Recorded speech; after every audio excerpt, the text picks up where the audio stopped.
itching your skin sends a signal to your brain that actually enforces the urge to itch, which then you itch. So it's really like this constant cycle. This is Well Done, a space where we explore the mind-skin connection, living in alignment, and what it actually means to live well and look your best. We don't talk about surface-level quick fixes here. This is about real insight, practical tools, and learning how to listen to your body. Let's go.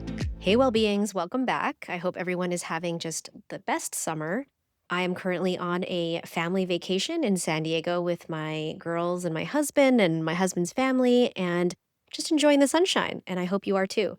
Today's episode is one that I've wanted to record for a really long time because not only did my guest go through pretty much exactly the same thing that I did, this episode is a really great way to frame up and understand how functional diagnostic testing can be particularly helpful for skin problems. In this conversation with my guest, Marie Vollmar, who is a functional diagnostic nutrition practitioner, we will be talking about steroid use, what's actually happening in your body when you use them long-term, and the specific tests that you can take to finally get real answers. Also, if you're a parent or thinking about becoming one, stay with us to the end because we do talk about eczema in babies and kids and how it can be linked to pregnancy and birth itself. And of course, I don't want to put more pressure on moms. We already have enough of that, but it is just something to think about and be aware of. Before we get started with the episode, I would love to keep hanging out with you. So if you are not yet subscribed to this podcast, please hit the subscribe button or follow the podcast wherever you get your pods, whether you're on YouTube, Spotify, or Apple. It really helps the show reach more people and reach you when we have a new episode. Okay, now let's get into today's episode. Welcome back to Well Done. My guest today is Marie Vollmar, a functional diagnostic nutrition practitioner, or FDN-P for short, and the founder of the Clear Method, a testing-based approach to healing chronic skin conditions like eczema and acne from the inside out. Marie herself spent years battling severe eczema before she found an approach that actually worked for her, and that experience is what shaped how she now helps her clients. So instead of recommending more creams and steroids or playing the guessing game, she works with people to test what's actually happening in their bodies, in the gut, hormones, liver, their nervous systems, so they can treat the root cause instead of just managing their symptoms. Of course, this is a topic that's very close to home for me because I went through a very similar story as Marie. So I'm really excited to dig in today. Marie, welcome to the show. Hi, Kat. Thank you so much for having me. I'm super excited to talk to you today about everything related to skin, eczema, and our journeys battling this incurable skin disease that we both had. I want to start with your own decision to stop using topical steroid creams because I really understand this on a personal level. I was using topical steroids for over 30 years. What really made you decide to stop? What was it about using those steroids that no longer was working for you? There are several things that come to my mind. First of all, I remember vividly this one experience when I left the dermatologist's office with yet another steroid cream. This time it was the Topical, a stronger one that you may know. And I remember applying it, being like somewhat happy that I potentially found a solution for yet another flare. And I went outside because I forgot, I think, that you shouldn't go outside into the direct sunlight once you applied the cream. And I remember my skin burning, and I really thought my skin on my face was burning off when I was walking outside. So this started reflections in my mind. Okay, what is actually in this cream that it stings so badly and that it makes me feel literally I'm losing my skin? I still continued to use the cream though afterwards. And then I think as I went on, that must have been maybe a couple of months later, I just felt the flares didn't go away anymore. The creams ultimately, I felt lost some of their effectiveness. And this is when I started to look around a bit on the internet, can it happen that the creams stop working? Why do steroid creams stop working? This rabbit hole of research. And then I saw pictures creeping up on the internet of TSW, and I thought, oh, that's never going to be me. It was, I think, this silent process. And then I moved to another country and I didn't have a dermatologist available when I needed to have a renewal of my prescription. And then I think I just stopped because I didn't have an alternative. And that's how I rolled then into this whole experience that you were mentioning of the withdrawal symptoms, etc. Once you stopped, did you start thinking you were experiencing topical steroid withdrawal? And what did you do from there? Yes, because I guess the typical experience of many of us that go through TSW, topical steroid withdrawal, is that you get flares and patches all over the body where originally I never had eczema. So that's when I realized, okay, maybe I am actually through it, right? In this burning experience everywhere, red, really bad inflammation.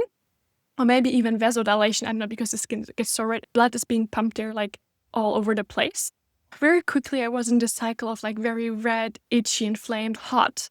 And then, okay, it's drying a bit. It gets super, super flaky. I remember like I had to vacuum the bed like in the morning because so much like dead skin Oh my gosh. was like around me. So yeah, then that's when I knew, okay, I am probably in what I expected, or I never expected I would go through that, because I didn't use that much, or, not huge amounts of the creams. At least that's what I thought. But ultimately, it really adds up on the long term steroid use. And I guess obviously the quantity also plays in, but I think it's more like the duration, how many months, years have you been applying those creams? Yeah, I think what most people don't really understand too is that I think it really messes up with your own body's ability to regulate inflammation on your skin, right? All of a sudden you stop using the creams and then your skin is like, what should I be doing? How do I fix it? And then it starts to go through all those symptoms. Yes, actually beyond the skin, but that's exactly the impact of Yes. steroid use in the body. And that's what I feel like dermatologists don't talk about that enough, in my opinion, at least in Europe, or at least the experience I made, about They like don't what in is the the US either. impact, about what is actually the impact of applying those creams beyond the topical layer, where you just like innocently think, I'm just applying a cream. And by the way, that also obviously applies to any other product that you apply on your skin. It's not just about topical steroid creams. Because actually long-term steroid use, as you mentioned, has an impact on the immune system. It actually shuts it down, because we are signaling constantly an information to our body that it obviously reads. And based on that, it changes its behavior. But what I think is even more important is the impact on the HPA. So essentially the stress axis that those creams have, because it's a cortisol cream. So it has an impact on how our body responds to the cortisol production, which we need. We need cortisol to, lower inflammation. But on the long term, cortisol can really be detrimental to the body and breaking down all different kinds of systems beyond just the stress system per se. And even more importantly, we lose the resilience to stress. And I think that's what we then feel in the long term, that those creams really have an impact on our nervous system, our stress resilience, and simply on the way our adrenals work, which are responsible for building cortisol in the body. I'm really glad you mentioned that, because we think about topicals or topical fixes, topical solutions, and we don't think about the long-term impact that it actually has on all these different parts of our bodies. So if we could go back a little bit, you mentioned the HPA, which is, for the listener who is unclear, what is the HPA? How does that affect cortisol production, your body, just to give people context? Yeah. The HPA axis, so the hypothalamus pituitary axis, is essentially the axis that really regulates all of your hormones and how your body responds, for example, to stress. Through the axis, the body gets different signals from the brain to the pituitary on which hormones to produce, for example. If this axis is dysfunctional, your body is not able to produce the right amounts of the right hormones where needed. And so by overstimulating, for example, the HPA axis, or by giving the body a signal all the time that, okay, we have enough cortisol because we are applying it from the outside, ultimately the body stops producing cortisol by itself, which all works fine until you stop the cream. And then there's, this lack of cortisol, because the body actually lost, or at least weakened, its ability to produce the cortisol via the adrenals by itself.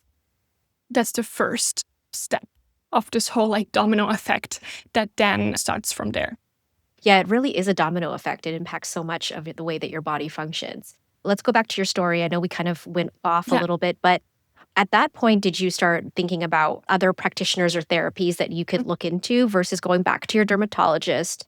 And then how long did it take you to actually heal? Yeah, even before that, I was trying to investigate a bit into what is my gut health doing, because I just suspected there must be something going on. But anyway, when I was deep in TSW, I for sure started to re-enter this rabbit hole of, trying to see all different kinds of specialists. I remember I went to this one magic healing lady that wanted to work generationally trauma, which certainly, she had a point, but definitely didn't get me anywhere really visibly, at least. I did some acupuncture sessions, which did provide some relief for very, very present inflammation. But obviously, I'm saying obviously, at least in my case, it didn't really go to the root of the problem. I did see different other doctors in conventional medicine, other dermatologists, but the answers were always the same, just why did you stop the creams? They worked fine for you. Just go back on them and everything will kind of go back to normal essentially. And then I found this one practitioner whom I did lymphatic drainage because I felt like I need to get something out of my body. My intuition told me I need to get rid of this stagnant, inflammation that is inside of my body. And she actually was or is still a functional medicine practitioner. And with her, then I started to do this work, the inner work, I guess, ultimately on looking on what are the root causes that actually drive this inflammation to come out, to show up on the outside, to come up on my skin. What did you end up discovering? A lot of things. First of all, I feel like many people know today somewhere that skin health is perhaps linked to more than your skin. But what does it actually mean, right? And for me, it was really enlightening to do all these functional labs that we did together and then to see black and white what are actually the imbalances that I have that are part of the story of why my skin was so inflamed. So for me, it was a really, really flat cortisol curve going back to, the HPA axis. Usually your cortisol curve should be high in the morning because that's when you wake up, right? The body produces cortisol. That's what actually wakes you up. And then it goes down the curve throughout, noon, afternoon, and it goes all the way smoothly down in the evening because that's when melatonin is highest and the cortisol and melatonin are kind of the opposite. So mine was completely flat, which also explained the symptoms that I had besides this burning skin, the fatigue, the sleep issues, the possibility to not switch off my mind. I was really tired but wired. I don't know if you know this feeling of being constantly on.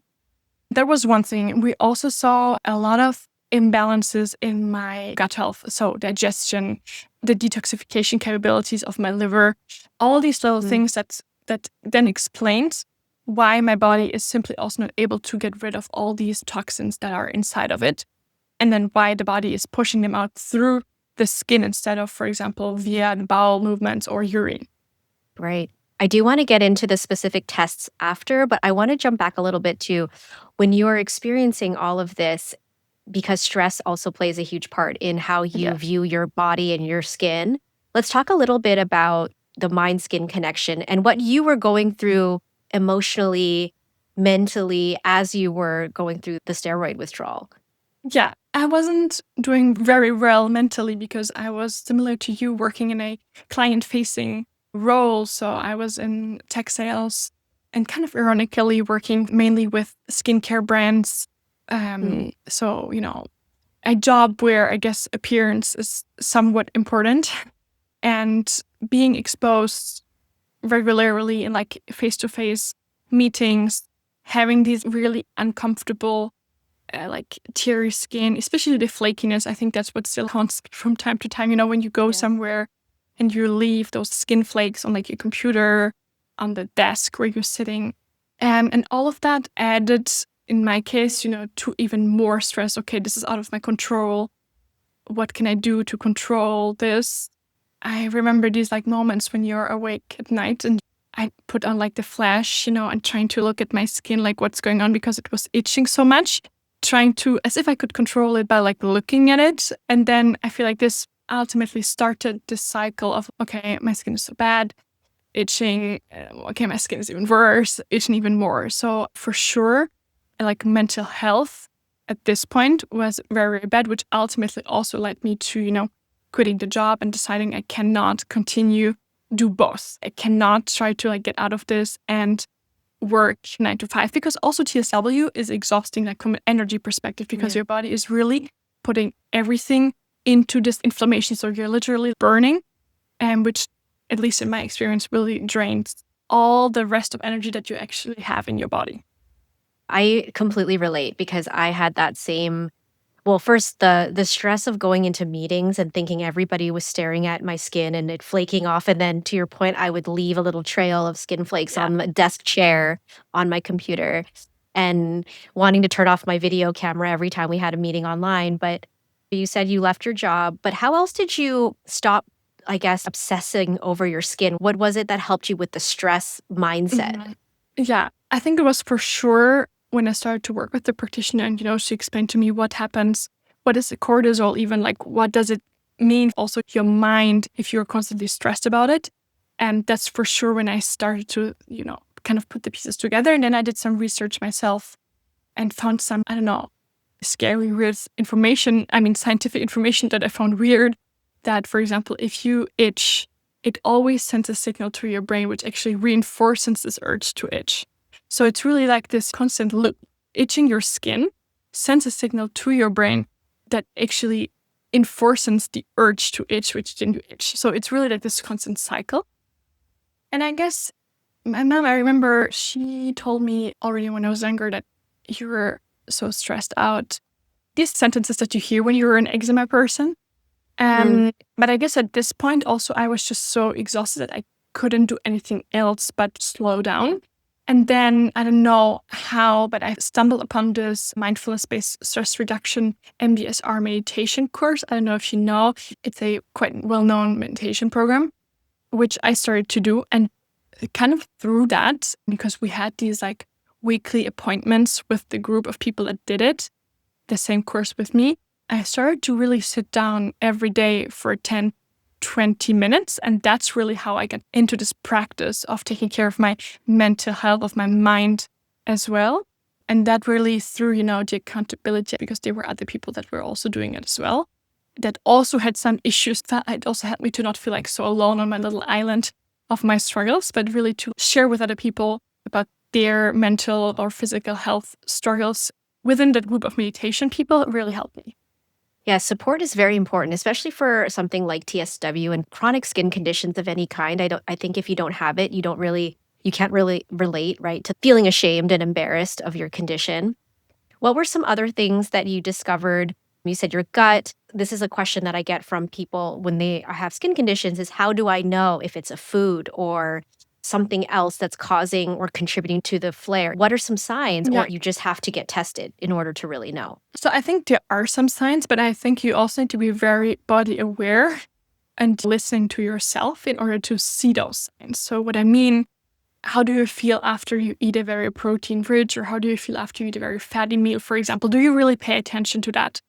I don't know. I certainly didn't. I just took it for granted, perhaps, that I'm somewhat bloated after a certain type of meal. So I think that's already one thing you can look out for example, when it comes to your digestion. How do you feel after a meal? Do you feel energized, or do you feel like you need to take a nap? And there are other things that I saw on myself. For example, these like really swollen lymph nodes around your ankles, for example, which in hindsight also could have told me that there is a problem of lymphatic flow, and then maybe also a problem of liver health. And ultimately, obviously, yes, there are possibilities to just kind of trial and error. How do I react to gluten? How do I react to eating dairy, for example? But I think, at least from my own perspective, I would have saved me quite some, time, mental headspace, nights Googling, okay, what's going on, by just seeking the information from tests a bit earlier. And that's why I think functional testing is so amazing, because it can really give you some answers of something that you would not have guessed. For example, I thought I was eating the healthiest diet on this planet. I was very cautious already, for years and years and years. Well, it turns out I didn't really have the pancreatic capacity to actually break down the food I was eating, leading ultimately to nutrient malabsorption, leading to nutrient deficiencies. And even though, I ate quote unquote clean, and that's something it's really good to know, because could have saved all the money that I spent on this organic food and bought something else. But besides that, that means that your body is really struggling to, keep going, because you need to give the body the relevant nutrients through food, obviously. Yeah.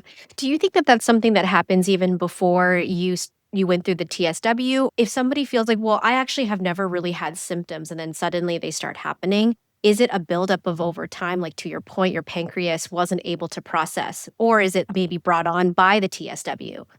Good question. I guess it's always difficult to say which comes first, but how I see it, each and every one of us is born with a vital reserve, kind of like money. You're born with this money bucket, and I'm born with my money bucket. And mine is perhaps lower than yours, because that's just, how we are. We're not all equal, I guess. And then through the different things that happen in your life, stress, maybe, a period of you were living in a moldy home, I don't know, maybe a period of you eating not very well. All of this takes out money of your vital reserve until it gets lower and lower and lower. And the lower it gets, the less resilient you are, or your body becomes, to balance out the McDonald's that you ate last week, or the stressful weeks of work that you're like experiencing every day. And this, I think, is when your body like will show up at some point a certain weakness. And if you have a tendency that your weakness is your skin, well, then it will show up through different flares. To answer your question around myself, I know exactly where my problems came from because I was struggling with eating disorder for more than 10 years, which means, I didn't really feed anything to my body, which means that my body is still, tried to obviously survive. But that explained to me why I didn't have almost any good gut bacteria. I did a lot of opportunistic overgrowth simply because I didn't put the right stuff in my body so that it can actually function properly. Wow. You know what's crazy? In college, I did a lot of binge eating, and I think that's probably where it started for me. But it's interesting that you also had that experience. Wow, we're very similar, more similar than I thought. I mean, obviously, I don't know. I could look into is there any scientific proof in that. But what's for sure a fact is that what you eat or what you don't eat alters your gut microbiome, alters your skin downstream, and alters other stuff as well, like digestion capacity, etc. Okay. I really want to talk about testing because I think this is a good way to kind of frame up what are some of the tests that are available to somebody who has a skin problem, or even not a skin problem, but symptoms that they can't really explain. What were some of the tests you personally took? And then, we can get into the specifics. So I did take the most well-known tests in functional medicine when it comes to gut health. So I did take a GI map, which is a test that really in details looks into how is your good and your bad bacteria landscape looking like. And it also gives you some great information around your digestive and liver health.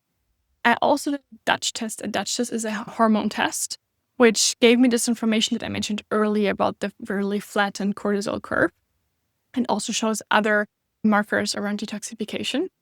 But that's something I guess I just did because I was like, okay, I'm testing, so I'm testing. I did a genetic test to see what kind of deficiencies do I perhaps have genetically when it comes to detoxifying, methylation, etc., etc. But that's really something that I wouldn't recommend to everybody. Those are really the two big tests, the GI map and the Dutch test that I did to see what's going on inside of my body. And then later on, I did a mycotoxin test, essentially in the second wave of healing. So I found like there is still like a sticky low-grade inflammation that I wanted to address. Got it. And so for somebody who is kind of new to this and they're going to their physician and they're getting blood tests, right? Can you explain how, a functional diagnostic practitioner like yourself or functional health provider, how they determine what you need? And then also maybe we can touch on the cost. I know you're in France, but I think it would be good to also talk about what this costs versus, other things you could be doing. So one important thing you mentioned is that, a regular blood chemistry panel can be very helpful for functional practitioners as well, because it already gives us an information on where might potential weaknesses be, which then, to answer your question, give us an indication, okay, let's look into your gut health. Let's look into your hormonal health. But besides that, I think in comparison to a standard medical doctor, in functional medicine, we work a lot with very personalized intake forms. I have a whole questionnaire that I give to my clients where they actually score and kind of self-reflect, how is my digestion, for example? How is my liver potentially functioning? Do I have, diarrhea, constipation, and alternation, etc., etc.? So based on this intake form, I then get a good idea of these are perhaps the weaknesses in the specific system of the person. And then I suggest tests to look into those specific systems. But what I think is really important to keep in mind, that a conventional medicine doctor will just look at his or her own specialization. So if you're going to a dermatologist, he will look at your skin. If you're going to a, dentist, obviously they will look into your mouth. And that's really the difference, this like separation of different specialization versus looking at the body as a whole and seeing all the different systems as an interconnected system your body. And that's also why for everybody, I would recommend a GI map and a Dutch hormonal test, simply because it gives us an insight into very few but very important major systems of the body where often dysfunction happens. Okay, let's talk about the cost. Yes. If you can give a ballpark kind of idea of what somebody who is going to see someone like you, what they can expect to pay. So for the testing is not cheap. And I think it's very important to be open about that. If you order the GI map and the Dutch test, you're probably around $800, $900 for the testing only. So it is a budget to dedicate to your health, for sure. Yeah. But I guess for the listener who thinks, oh, that sounds expensive, but think also about how much money we spend, right, on supplements and products and things we actually don't really know are doing anything for our body or helping us figure it out. Yeah, for sure. I think if you think about it long term, how much money have you spent trying to manage your skin condition for the past 10, 20 years for the creams that you never ended up using? I guess you can put it into perspective, which I always also obviously try to help my patients or my clients overcome within the initial meeting that we have. And that is really an investment in their health, a long-term investment. But knowing exactly where your weaknesses are will then also guide, obviously, where you need to work on, which will then ultimately really bring those results in the short and long term. How do you look for a practitioner? That's a question that I get a lot, is how does somebody really find somebody that they can trust, or what are some signs or positive things that they should look out for a practitioner versus things that might be red flags? I found my practitioner, doing the lymphatic drainage, and then she actually just had finished her functional medicine degree. But I think other than that, they are on IFM, for example, for the Institute for Functional Medicine. There's a registry of practitioners that are validated, I guess, by the IFM. And other than that, what to look out for? Well, for me, at least it goes beyond what is the Instagram appearance, because what do people talk about on Instagram? So it's more about how do they appear on their website? What kind of client testimonials do they have?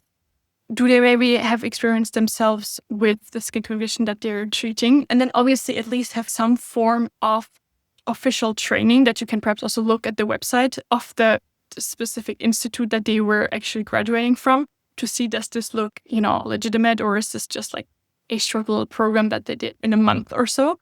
I think we really need to educate ourselves. And luckily we have ChatGPT or Cloud or whatever to do a quick research of the institute perhaps that they graduated from, to see, is it actually a legitimate provider of education or not. Or obviously, referrals, like reaching out to people that have gone through this, ask them, do you know anybody? And then, usually I think you can find somebody like that. Are there different approaches to how you recommend protocols? So as an example, the person that I went to, I felt was very heavy on recommending supplementation. Not that that's a bad thing. Sometimes, obviously, your body needs supplements, especially if you're very depleted in some areas. I had to challenge, this person a little bit on what else can I do from more of a whole foods, or what can I eat? Not just, putting pills or supplements into my body. So should somebody expect to always be recommended supplements? Yes. So as part of at least, my method, supplements are just 1/5 essentially of the entire program. So yes, supplements do play a role. The number of supplements obviously also depends on the person, as you mentioned. However, I also think it's always important to keep in mind that the body cannot handle 100 or 50 new things that you eat 3 times a day. Especially if you want to address your liver health, for example, which is already overburdened. Well, if you add more stuff in the body, is it going to help? Maybe not necessarily. That being said, I do think actually that lifestyle changes, even though they are perhaps a bit more difficult to put in place, because, taking supplements is kind of like taking just a drug. It's very easy. You don't think about it and you think it's done. The drug is going to do what it has to do. Supplements work that way, but at least I am convinced, and also from my experience, you do need to put in place those lifestyle changes, which also goes together with being responsible for your own health. What I mean by lifestyle changes is really about diet. It can be a short-term, perhaps elimination diet of something that triggers your inflammation. It can be, for example, a low histamine diet for, 4 to 6 weeks, if I feel like histamine is perhaps a problem or a driver in your specific case. Those eliminations should only be temporarily, though. to not create any other nutrient deficiencies in your body. Besides diet, a big piece sometimes forgotten is about stress and stress reduction. So here, I mean, working on your nervous system, what kind of breathing technique, meditation, anything you can do to calm your nervous system down, because we mentioned earlier, stress is a big driver of inflammation. But stress reduction goes beyond that. I also have in mind, thinking about what is the cookware that you're using, what are the beauty products, the creams that you put on your skin, anything like that. Where is your food coming from? What is the EMF exposure? So anything, that can really create stress to your body should also be looked at, in my opinion, to really, create a cleaner and calmer environment for your body to live in. And then I'm not speaking about, even like more dangerous things like mold, heavy metal exposure. Those are obviously yet another category of stressors that we want to reduce and exclude as much as possible. Let's talk a little bit more about the food part. You mentioned that you want to eliminate the things that are causing the inflammation, but not for too long. So what is the length of time that somebody should attempt to eliminate? Just to give you context, I was told that I should only eliminate my foods for 4 to 6 months. I ended up doing it for a year and a half, certain ones, not everything. Yeah. Just a couple that I felt like I really wanted to not have any triggers with, and that was gluten and eggs. So I'm just curious your thoughts on the length of time. It really depends, I guess, on the strictness of what we're eliminating. If it's a really strict, for example, low or anti-candida diet, where ultimately you cannot eat anything that transforms into sugar, it can be quite limiting, and it can be quite, again, leading to nutrient deficiencies in the mid-long term. So on a very strict elimination diet, I usually keep my clients for up to 3 months. But in those 3 months, we will already, once the body has stabilized and we see, okay, the inflammation goes back, we can already start introducing the foods that we suspect the least, them being a driver. But I do agree with you that gluten is certainly one of the, most known triggers of the immune system, which is why I usually recommend people to just stop eating gluten. Just generally. Generally, as long as they can, or at least reduce it as much as possible. And I think it all comes down for me to that, being more conscious of what you eat. If you know, for example, you are sensitive to high histamine foods like tomatoes, the nightshaders, eggplants, etc., or aged cheese, or a lot of fermented products, it's for me all a question about moderation. So don't eat like cheese, tomatoes, wine, and kimchi all together, because that will make your bucket of, tolerance for sure overflow. But for me, there's really a standard answer of, for how long do we need to eliminate. But I do believe, as you said, be very cautious with gluten, dairy, and eggs, and maybe soy products, and then reintroduce them or not gradually as you feel ready for it and as you feel like your body has become more resilient and more able to tolerate them. How long did it take you to, not just with the food, but where you started to see real results with your skin? Honestly, once I started to work with a functional practitioner, I think within 6 to 8 weeks. Obviously, I still did have, the flares, but the really red inflammation stopped. But also keep in mind that I stopped working. So, I essentially cut my stress level from 100 to 0 in that same time. So it was for sure an interplay between the stress reduction piece and then working on the different pillars that we had identified. And also, I think ultimately just slowing down, because slowing down means also, for example, that you chew your food more. That will then help with stomach acid production, with digestion. Slowing down in the evening also then help for a more recuperative sleep, which then helps your skin also to build back up and to reduce the inflammation. Yeah, it all works together. In terms of the products you used, what were some things that you were using or looking out for your skin, topically? Yeah, topically. I used a lot of, I don't know if that's a thing actually in the US, but I did put a lot of clay masks or clay on my skin on the different areas where it was inflamed, because it has a very anti-inflammatory property. The really thick clay masks on my body and then kind of let it dry a bit, which really, obviously you need to do it several times a day. It's like magically erasing the inflammation. And more recently, I have been experiencing more with skin microbiome altering serums or creams. So those are products that actually have live or living bacteria in them, which then really alter directly your skin microbiome, which will then in turn also work on your gut microbiome anyway. So that's all about, the skin microbiome and how to modulate that. And those products really work well, for me at least. Yeah, that's something that we haven't talked about is how the eczema skin or somebody who has TSW or somebody who has chronic eczema, how is their skin different from a normal person's skin in terms of the microbiome and the barrier? So I think there are several things that research shows that is actually different from a healthy, quote unquote, skin to somebody with eczema prone skin. So first of all, going back to the skin microbiome, our skin microbiomes are going to be different from a person with a healthy skin microbiome. And usually we see a lot of staphylococcus overgrowth on the skin. Also, the pH acidity is often different. And our eczema skin is beyond dry. So imagine that we have ceramides that are the mortar of your skin holding the different skin cells together. And usually those ceramides are lower in amount for somebody with eczema skin. So that the ones that are there tend to be shorter and looser. So, we don't have this nice wall that is sealed together properly for healthy skin people. And the consequence of that is that water leaks out more easily, allergens can penetrate more easily, and as well for bacteria. So it's a bit more simply a weaker skin barrier that eczema people have. And also more and more studies show that there is not even only difference in the skin, like on a barrier level, but also in the gut microbiome. So there are different bacteria families that are perhaps overgrown or under-available or under-present for people that have eczema versus people that have healthy skin. So I can completely relate to that because I don't actually get flare-ups anymore. And I think it's because now my gut, because I changed the microbiome of it, I maybe am now more tolerant of a lot of different foods or anything that I'm eating.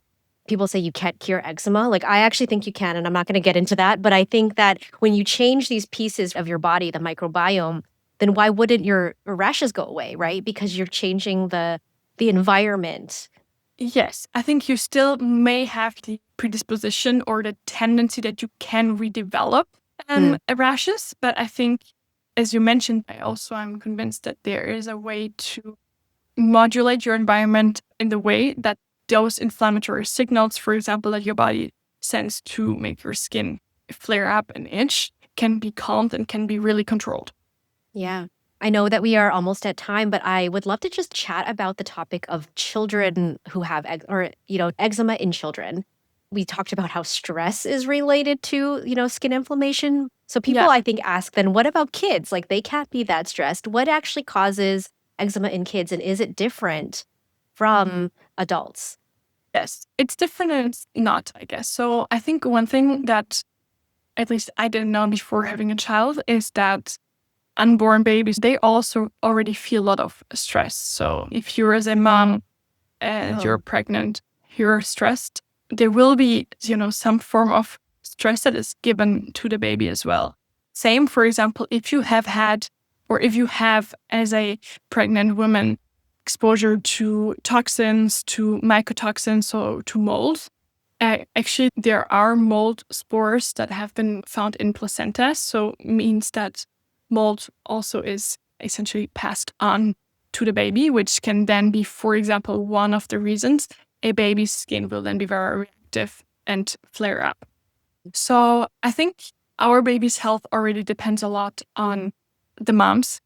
And not to blame us or not to, put even more pressure on us, but for sure there is a link. Same for the gut microbiome, right? Especially through a vaginal birth, you give your gut microbiome to your baby.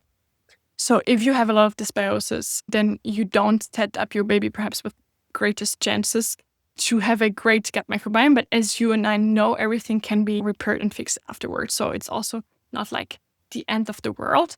But there are different links of things that might explain why a baby has eczema directly when they're born. And then there's obviously this other predisposition piece that is for sure there. Even though the parents don't have eczema, there can be genes that are activated or are not expressing themselves to then lead to inflamed skin. And also, eczema never comes alone. So if a baby, for example, is constipated or has diarrhea, I wish that would be a bigger warning sign, perhaps also for pediatric doctors, that that's not normal, that you are constantly constipated once you started the weaning process, for example. So that can already be a sign there might be an imbalance in the baby's gut microbiome. Why don't we take a look at it so that we can potentially even prevent the flares from actually happening? And maybe this person will never actually have one single flare because we essentially identified the problem at its root and we saw that there are some imbalances like constipation or diarrhea that shouldn't be there and that don't have to be there. Yeah.